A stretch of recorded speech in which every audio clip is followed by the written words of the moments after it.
Fala pessoal, tudo bom? Bom dia, boa tarde, boa noite para vocês. Aqui quem está falando é o professor Bruno Clemente. Da mesma forma que nós fizemos na semana anterior de aulas, nós vamos basicamente dividir o conteúdo dessa semana em algumas pequenas videoaulas para que seja mais fácil e mais bem dividido aí, para que vocês possam conduzir os estudos de vocês nessa modalidade de atividades remotas, tá bom? Então, o tema que a gente tem para falar hoje é voltado aqui a uma breve contextualização sobre o nosso assunto de virtualização de servidores, que a gente já mencionou na semana anterior de aula, né? E também aí a questão das falhas comuns em servidores e data centers, assim como algumas alternativas e formas de prevenção. Tudo bem? Vou compartilhar com vocês aqui o material e então a gente já pode falar sobre esse assunto. Aqui no material a gente dá uma rápida revisada das semanas anteriores e aí quando a gente já começa a descer aqui para a segunda página, a primeira coisa que vocês encontram é essa imagem, tá bom?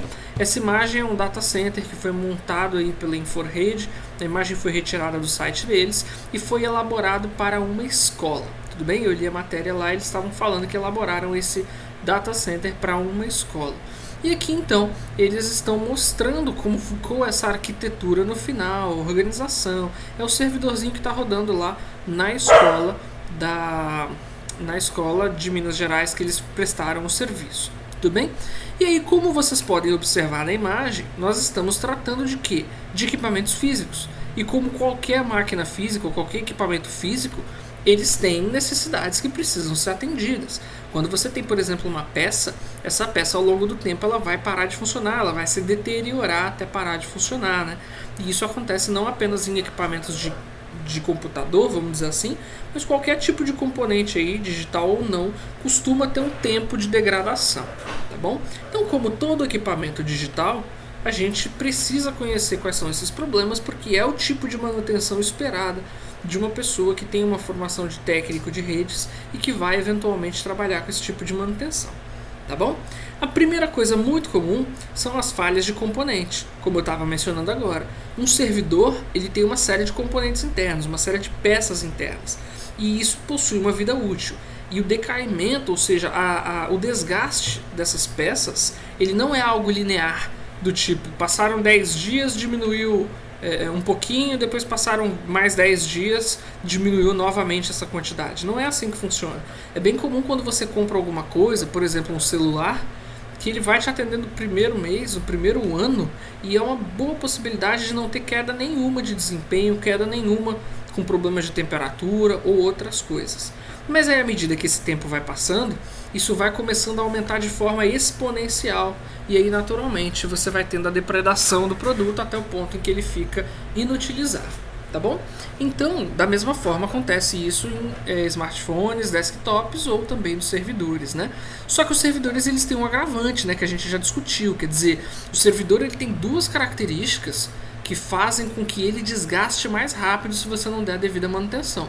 Que é, ele normalmente funciona por longos períodos de tempo, sem intervalo, muitas vezes 24 horas por dia, 7 dias por semana, e também é muito comum que eles trabalhem com próximos, né, do seu limite de processamento. Imagina que você tem um servidor aí que é responsável por fazer processamentos de alguma coisa relacionada a genomas ou DNA e coisas do tipo. Então é um servidor que vai estar executando o tempo inteiro uma alta demanda de processamento e memória. Tudo bem? E isso vai fazer com que aumente a temperatura, isso vai exigir um processamento constante e naturalmente isso vai aumentar lá a chance de degradar esses componentes de forma mais rápida. Tá bom? Coisas importantes para a gente observar então dentro de um data center são a temperatura adequada da sala do servidor, e é por isso que normalmente se você entrar numa sala do servidor ela costuma ser tão fria. Muito comumente você tem um ar-condicionado dedicado só para a sala do servidor. É justamente para manter a temperatura baixa e naturalmente, mesmo que tenha uma sobrecarga aí de calor por conta dessa máquina que está executando há muito tempo sem parar e no máximo de sua potência, mas para que o calor dissipado por esse processamento não cause dano às peças, tá? E também os perigos das quedas de energia, que é uma coisa muito comum, a gente sofre muito com problemas de queda de energia aqui na cidade, e isso pode afetar não apenas os nossos componentes de casa, mas servidores também. Outra coisa importante é a falta de manutenção e acompanhamento dos especialistas. E tudo isso aí junto aumenta aí a chance, né, desses componentes serem danificados e o servidor como um todo parar de funcionar. Uma forma que é muito comum aí das pessoas lidarem com esses problemas é manter redundâncias. Ou seja, você pode ter um segundo servidor aí que, caso o primeiro tenha dificuldades, o segundo assuma, garantindo uma estabilidade do servidor. O segundo tipo de problema são as falhas humanas. A gente precisa de pessoal e principalmente pessoal bem capacitado para dar manutenção nesse servidor físico, tá bom? E quando a gente fala sobre isso, a gente acaba caindo no problema de que o ser humano, mesmo não intencionalmente, comete erros. E naturalmente isso pode causar problemas muito sérios. Então aqui eu coloquei, por exemplo, um exemplo de algumas coisas relacionadas a erro humano. Conexões de componentes realizadas de forma errônea podem dar problemas. Instalações incorretas ou configurações inadequadas podem ocasionar falhas também. Você pode ter, por exemplo, uma falha de segurança. Você pode ter um determinado tipo de falha que pode ser explorada por um invasor para fazer com que o processamento seja feito o tempo inteiro ou para que ele processe coisas de que não era para ele estar processando, e isso está sobrecarregando. E naturalmente isso aí compromete toda a segurança e todo o desempenho do seu data center e dos seus servidores, né? Então é um problema muito sério, tá certo? A próxima coisa são as falhas de software. Erros envolvendo sistemas de informação são bem difíceis de se detectar e frequentemente são responsáveis por parada mecânica de componentes dentro do data center, incluindo perda e exclusão de dados, e isso é muito sério, beleza? Muito sério. O ambiente de tecnologia muda constantemente e é muito comum que as pessoas atualizem os seus softwares e esqueçam de se atualizar da infraestrutura física que precisa para esses softwares funcionarem. Então é muito importante a gente continuar atualizando não apenas o software, mas o seu data center também, com novas coisas, com peças mais recentes, correções de segurança e tudo mais, hardware e software, né? O quarto tipo de falha aqui são as falhas de desempenho. É muito comum quando o data center não é melhorado com a frequência que a demanda aumenta. Então, por exemplo, imagina que você tem um serviço online, por exemplo, uma venda de ingressos de cinema, e aí você começa a ter problemas na data de um lançamento de um produto exclusivo ou de um filme que está sendo muito esperado, tá certo? E isso faz com que o site passe a ficar lento devido ao grande número de acessos ou eventualmente até se interrompa completamente. Então, de acordo com esse aumento na demanda, o seu servidor não está dando conta de trabalhar de acordo com esse aumento, né? Então é importante que o servidor da empresa também esteja de acordo com as expectativas de desempenho que são esperadas, porque se você sobrecarrega esse servidor, você começa a ter falha de desempenho, e em muitas situações você pode ter problemas muito sérios com isso. Se vocês depois quiserem, tentem pensar aí com vocês que tipo de atividades podem ser assim catastróficas se um serviço simplesmente se interrompe, tá bom? E por último, o que a gente chama de falhas estruturais ou catástrofes, que aí a gente não tem muito como prever, né? Que é a questão do incêndio, numa inundação, caiu uma parede, teve um problema, qualquer coisa assim, né? Não é uma coisa comum, mas não pode ser ignorada. Algumas coisas podem ser prevenidas, como por exemplo, e acreditem, isso já aconteceu, uma estrutura mal parafusada de um rack, de um servidor ali, levando a uma queda do servidor no sentido literal, né? Quer dizer, não é que ele cai de disponibilidade, ele realmente cai no chão. Então isso é um problema seríssimo, gravíssimo, porque a gente já viu anteriormente que essas máquinas são caras, mas infelizmente muitas vezes não vai estar no nosso controle, né? Então coisas como, por exemplo, um incêndio não é algo que a gente tem exatamente controle. Ainda assim, se a sua manutenção está em dia, é possível você reduzir danos. Se você tem uma boa estrutura, um bom rack resistente, forte, é possível de que se algo cair sobre ele, ele consiga proteger todo o hardware que está lá dentro dele, né? E isso vai fazer com que depois que tenha ocorrido o colapso, por exemplo, de uma parede sobre esse rack, ainda assim o seu servidor, por estar bem estruturado, bem feito, bem armazenado, ele pode sobreviver ao impacto e aos danos. E aí depois você pode, num outro momento, recuperar e reutilizar isso. Tá bom?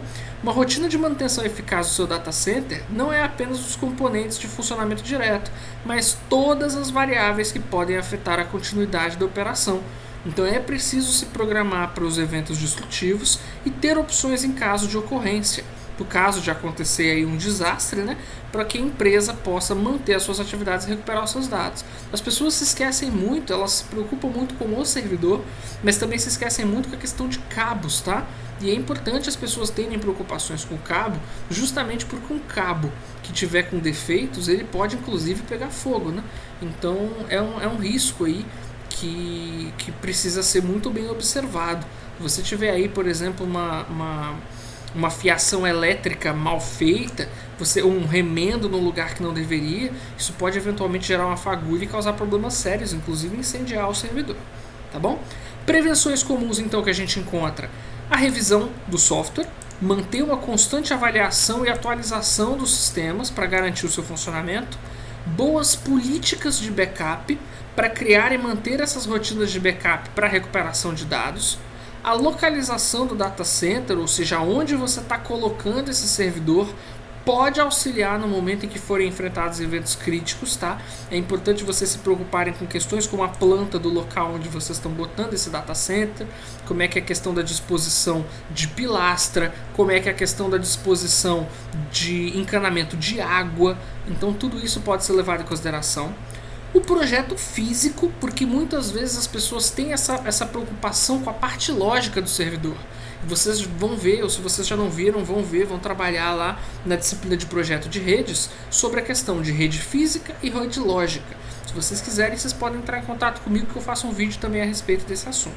Mas de qualquer forma é muito comum as pessoas se preocuparem com a rede lógica e com o projeto lógico. Mas a gente também tem que ter muito cuidado com o projeto físico.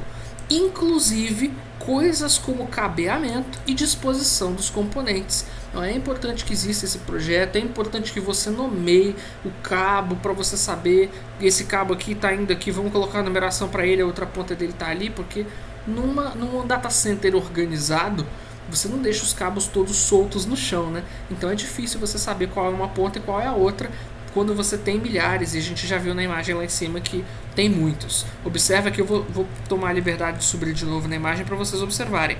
Olha como é que isso aqui está super bem organizado. Não tem um monte de cabo no chão. Os cabos estão todos passando por dentro da estrutura para que não fique esse monte de cabo no chão. Mas se você não tiver uma anotação como existe aqui, ó, se vocês observarem na ponta de cada cabo desses, existe um adesivo, e esse adesivo muito provavelmente vai ter uma identificação, que aí depois no outro ponto onde esse cabo estiver conectado vai ter a mesma identificação, para as pessoas saberem que essa ponta é referente à ponta de outro local, né? E o último aqui que eu ia mencionar para vocês é a questão da refrigeração, como eu já falei antes, sobre você garantir que o calor que é gerado por esses servidores não venham a ficar acumulado dentro da caixa do servidor e, portanto, causar dano às peças a longo prazo. Então é muito importante você manter um bom sistema de refrigeração para evitar as suas falhas. Tudo bem? Espero que tenha ficado claro o assunto. Se vocês tiverem dúvida, podem ficar à vontade para mandar mensagem. Deixa aqui nos comentários a sua dúvida também, se você quiser. Se tiverem interesse que eu faça um vídeo sobre rede física e rede lógica, podem ficar à vontade. Deixa o pedido de vocês aqui embaixo que eu preparo material para vocês, tá bom? Mas é isso, espero que vocês tenham aproveitado. Fiquem à vontade para entrar em contato se precisarem, tá bom? Bom dia, boa tarde, boa noite para vocês. Um grande abraço.